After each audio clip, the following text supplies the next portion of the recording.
જય શ્રી કૃષ્ણ મિત્રો, સ્વાગત છે તમારા બધાનું આપણા કિચનમાં। આજે આપણે બનાવશું ફરાળી મેંદુ વડા। તો એના માટે મેં રાજગરાનો લોટ લીધેલો છે, અડધો વાટકો, 1 વાટકો સાબુદાણા લીધેલા છે અને 1 બટેટું। બટેટાને આપણે છાલ પાડી લીધી છે। તો હવે આપણે આ રીતે આમાં ખમણ કરી લઈશું। બટેટું સારી રીતે આપણે ખમણ થઈ ગયું છે। તો હવે સાબુદાણાને આપણે મિક્સર જારમાં લઈ અને ક્રશ કરી લેશું।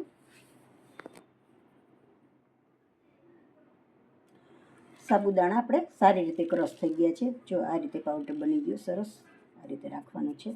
તો હવે આપણે એક કડાઈમાં આપણે પાણી મૂકી દઈશું। તેલ કે કંઈ નથી મૂકવાનું, એમને જ પાણી પહેલાં આપણે ઉકાળી લેશું।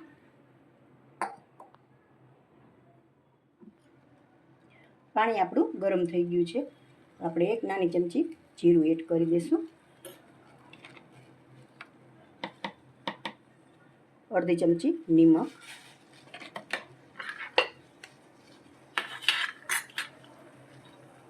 એક મરચાંની કટકી લીધેલી છે કરીને બધું આપણે એડ કરી દઈશું અંદર।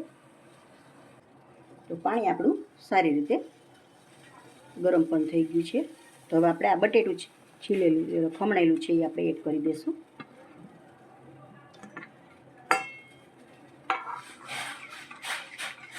બે મિનિટ આપણે બટેટાને ચડવા દઈશું। બટેટું આપણે આમાં એડ કરેલું હતું ખમણ, એ વ્યવસ્થિત ચડી ગયું છે। જો કટ થઈ જાય છે। હવે આપણે સાબુદાણા પીસેલા છે એ અને રાજગરાનો લોટ બંને આપણે થોડો થોડો એડ કરી દઈશું। આ રીતે હલાવતા જશું અને એડ કરતા જશું।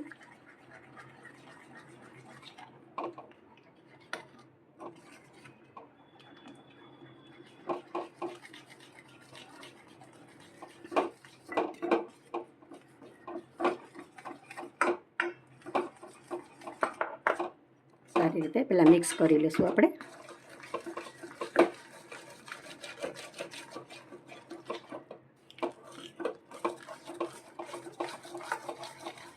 હજી આપણું મિક્સર ઢીલું છે એટલે હજી આપણે આટલો એડ કરી દઈશું। 1 ગ્લાસ પાણી મેં મૂકેલું હતું, એમાં 1 વાટકો સાબુદાણા અને અડધો વાટકો લોટ રાજગરાનો થોડો થોડો એડ કરીએ ને તો ગાંઠા ન પડે, એટલે આ રીતે આપણે થોડો થોડો લોટ એડ કરતું જવાનું। હવે આપણે થોડું આદું એડ કરી દઈશું।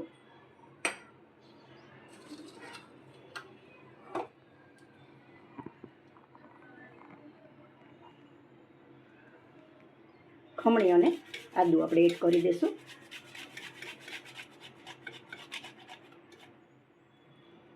એક નાની ચમચી આપણે મરી પાવડર, હું પાણીમાં એડ કરતાં ભૂલી ગઈ હતી એટલે ઉપરથી એડ કરું છું, તમે પાણીમાં પણ એડ કરી શકો। હવે ધાણા આપણે લીલા ધાણા પણ એડ કરી દઈશું થોડા, સારી રીતે મિક્સ કરી લેશું।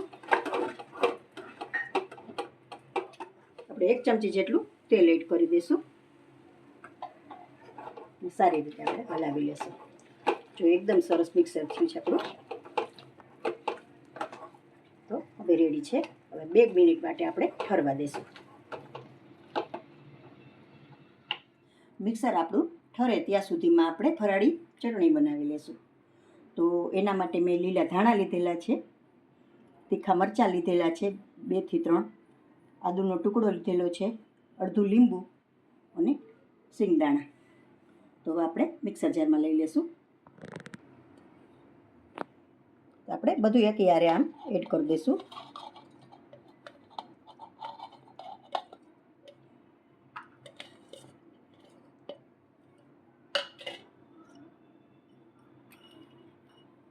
સિંગદાણા, સ્વાદ અનુસાર નિમક, લીંબુ। તો આપણે પાણી એડ નથી કરવું આમાં, આપણે બરફની ક્યુબ એડ કરી દઈશું, એટલે આપણી ચટણીનો કલર પણ સરસ ગ્રીન ને ગ્રીન રહે અને મિક્સર પણ આપણું ગરમ ન થાય. હવે આપણે સારી રીતે પીસી લેશું. ફરાળી ચટણી આપણી તૈયાર થઈ ગઈ છે અને વડાનું મિક્સર પણ આપણું ઠર્યું અને વ્યવસ્થિત થઈ ગયું છે વડા વરે એવું. તો એકદમ પહેલાં આપણે સારી રીતે આમ તૂટી લેશું. તો તેલવાળો થોડો હાથ કરવો ચોટે તો આપણે મેંદુવડા વારી લેશું.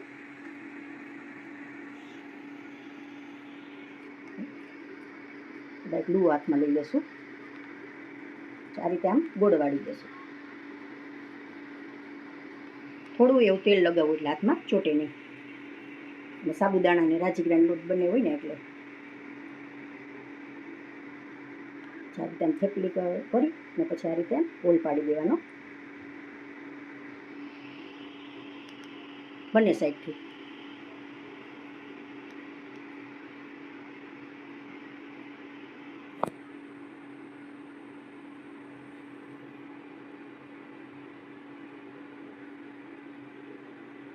જો આપણે હજી એક તમને બતાવી દઉં.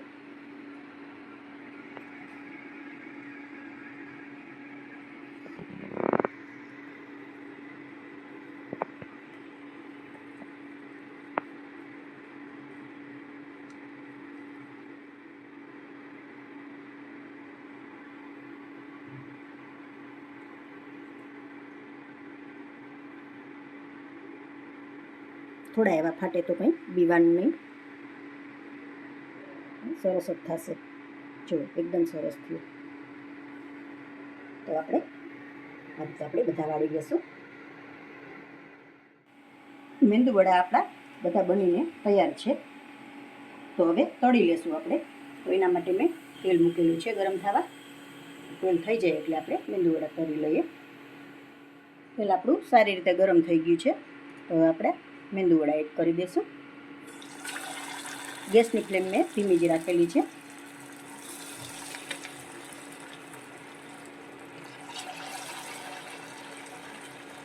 તો આપણે ઉતાવળ નથી કરવાની, ચેન્જ કરવાની. એમ જ 2 મિનિટ રાખી દઈશું આપણે. તો હવે આપણે સાઈડ ચેન્જ કરી લેશું.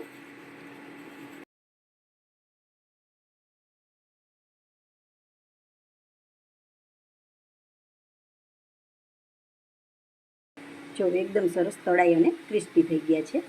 તો હવે આપણે પ્લેટમાં લઈ લઈશું.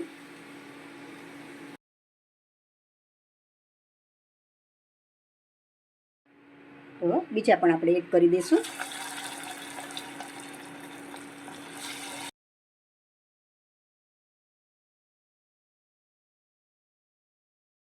આપણે થોડા જ એડ કરશું એટલે વ્યવસ્થિત તળાય આપણા વડા. તો આપણે સાઈડ ચેન્જ કરી લઈશું. ગેસની ફ્લેમ આપણે ધીમી જ રાખેલી છે. તો આપણે ધીમે ધીમે તળાવવા દઈશું એટલે અંદરથી સોફ્ટ થાય અને ઉપરથી એકદમ સરસ ક્રિસ્પી થાય, નહીંતર અંદરથી કાચા રહી જાય. તો જો મિત્રો તૈયાર છે આપણા મેંદુવડા. તો હવે આપણે ચટણી સર્વ કરી દઈશું. વરાળી થોડો ટોમેટો કેચઅપ. તો જો મિત્રો તૈયાર છે આપણા ફરાળી મેંદુવડા. તો જો તમને મારી રેસીપી પસંદ આવી હોય તો લાઈક, શેર ને કોમેન્ટ કરી દેશો.